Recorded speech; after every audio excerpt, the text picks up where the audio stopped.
Jangan lupa like, komen, dan subscribe channel YouTube TVRI Bengkulu dan nyalakan lonceng notifikasinya.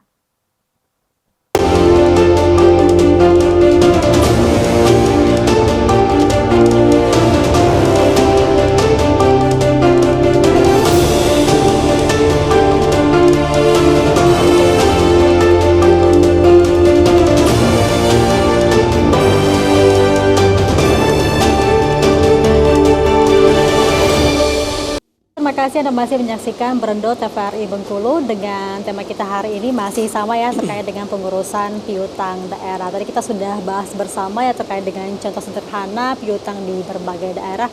Tapi mungkin bisa dijelaskan dengan Pak Dalvin dan juga Pak Ali ini permasalahan yang sering terjadi ya terkait dengan piutang yang diberikan kepada pemerintah daerah ini sebenarnya apa saja? Karena kan sebagai contoh saja ya, seperti yang dibilang tadi ya, misalnya diberikan bantuan sebesar berapa sekian juta gitu, tapi hanya bisa dikembalikan sekian juta. Itu seperti apa? Apakah memang negara tidak rugi atau bagaimana ini?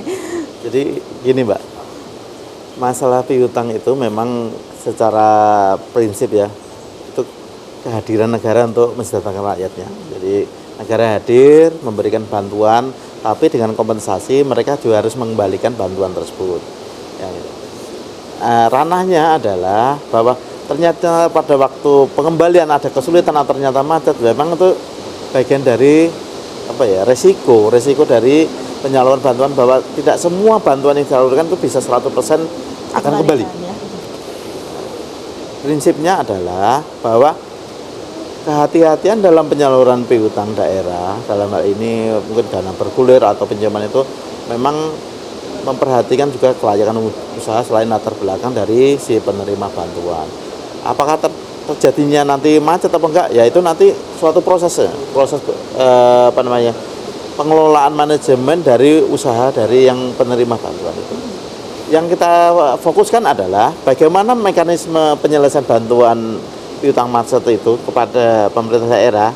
Nah, kalau memang pemerintah daerah memang tidak memiliki kemampuan untuk menyelesaikannya, ya diserahkan kami, tapi dengan syarat-syarat tertentu.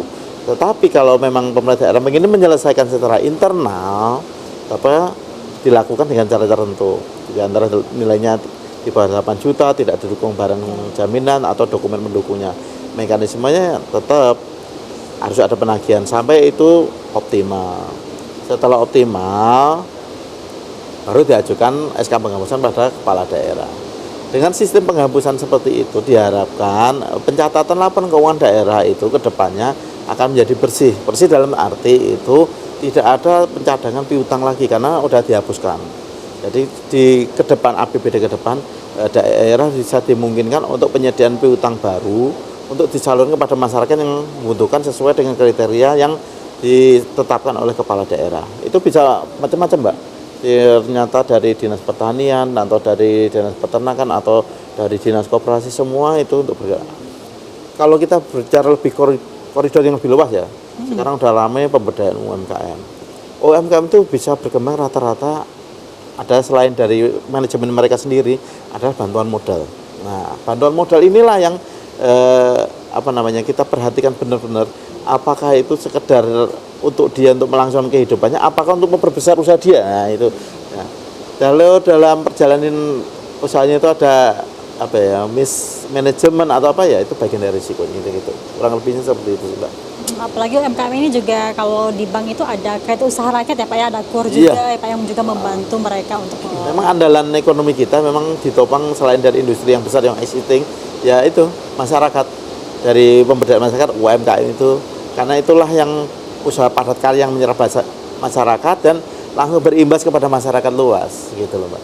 Tidak padat modal ya, usaha-usaha padat karya itu lebih mengena di tengah-tengah masyarakat itu, Mbak. Baik, kalau terkait dengan surat paksa ini seperti apa dari PUPN, Mbak? Iya, izin. Jadi nyambung tadi ya, untuk permasalahan ya sekaligus. Memang rata-rata piutang negara atau piutang daerah ini tidak ada jaminan. Beda mungkin dengan lembaga keuangan perbankan ya, seperti BRI atau perbankan BUMN lainnya, entah swasta maupun BUMN. Karena memang mekanismenya tidak atau tujuannya tidak selalu orientasi komersial kan, karena memang di sini negara tadi hadir untuk memberdayakan masyarakat tadi. Jadi memang kalau dibilang rugi, oke rugi secara negara, secara nominal, tapi tidak ada usaha yang tidak ada risiko. Memang ini hanya residu dari berbagai mekanisme atau skema kredit, skema pembiayaan yang berhasil. Mungkin yang macet ini tidak banyak ya, tapi yang memang kita tangani yang macet-macet tersebut. Sehingga salah satu yang permasalahan kalau ditanya permasalahan adalah memang tidak didukung barang jaminan seperti itu. Kalau perbankan kan ada tanah, mobil atau apapun lah yang menjadi bargaining power bagi si kreditor atau negara untuk perbankan untuk bisa melelang seperti itu. Nah, kalau tadi udah menyebut surat paksa berarti udah ada, ini udah masuk ke mekanisme penagihan ya. Setelah tadi disampaikan Pak Davin, semisal udah kredit macet itu udah ada dan besarnya. Jadi ada dua komponen ini. Ada dan besarnya. Ada itu berarti sesuai. Nah, sesuai dengan subjeknya ada. Kemudian besarnya itu udah fix sekian juta misalnya, atau sekian rupiah. Nah, nanti setelah syarat-syarat pengurusan tadi disampaikan ke kami dari Pemda, nanti akan ada mekanisme hukum acara sebenarnya. Ada pemanggilan 2 kali minimal kan, ada pemanggilan, nanti ada penerbitan surat paksa. Surat paksa itu memang sebuah produk hukum ya, memang namanya serem ya, surat paksa. Memang di situ kekuatan hukumnya seperti kekuatan hakim, karena ada irah-irah di situ demi keadilan yang berdasarkan ketuhanan yang Maha Esa. Itu sebuah kewenangan khusus yang diberikan oleh negara kepada PUPN atau kepada KPKNL untuk menerbitkan sebuah produk yang sama dengan putusan hakim sebenarnya. Surat paksa itu intinya memaksa atau ya bahasanya surat paksa ya, memang nggak usah diperhalus ya. Memang meminta untuk debitur itu atau yang utang untuk membayar secepatnya itu. Itu menjadi produk andalan bagi negara memang untuk menerbitkan surat tersebut untuk biar tertagih seperti itu.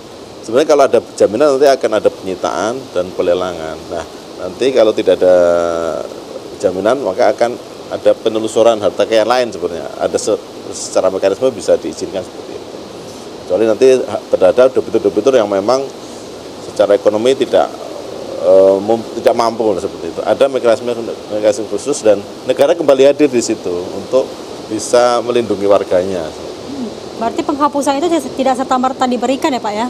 Iya, dilihat terlebih dahulu ya. Melalui prosedur yang ada. Itu memang ibarat kita bukan sinterklas, mohon maaf ya. Jadi kadang itu persepsi itu kredit itu dianggap bantuan yang hibah gitu loh. Jadi itu sebuah hal yang harus dikembalikan lagi, nanti disalurkan kepada orang lain atau masyarakat yang berhak. Jadi sama-sama kita bangun bareng gitu, sama-sama kita berdaya bareng gitu sebenarnya. Jadi ya ada seleksinya karena itu bentuk akuntabilitas. Karena setiap rupiah yang kita peroleh ya, entah dari pajak atau penerimaan bukan pajak, itu harus kita pertanggungjawabkan. Nah, piutang itulah yang sebenarnya kan dari pajak kita juga, dari PNBP kita juga. Sehingga kalau dihapuskan secara serta-merta, kita nanti ikut imbasnya lah, dianggap kurang bertanggung jawab untuk pengelolaan keuangan negara gitu. Jadi harus selektif. Misalnya dari manfaat Pemda sendiri nih, jika menyerahkan piutang macetnya ke PUPN itu seperti apa? Iya, ini Mbak. Kalau memang Pemda memenuhi syarat menyerahkan piutang ke kami itu seperti yang bilang Pak Ali tadi, ada besaran pasti di atasnya 8 juta dan didukung dokumen yang nanti diserahkan ke KPKN Bengkulu. Kami proses melalui mekanisme pengurusan piutang negara sampai dengan produk hukum terakhir penghapusannya itu. Nah, di masa-masa itu apabila memang si berhutang atau penerima bantuan itu atau piutang macet itu tidak mempunyai kemampuan, kami mempunyai mekanisme PSBDT namanya, piutang sementara belum dapat ditagih. Mekanisme itu adalah dasar untuk penghapusan. Jadi setelah PSBDT kita tagih, PSBDT kan produk PUPN Mbak, setelah kita tagih tidak mampu PSBDT.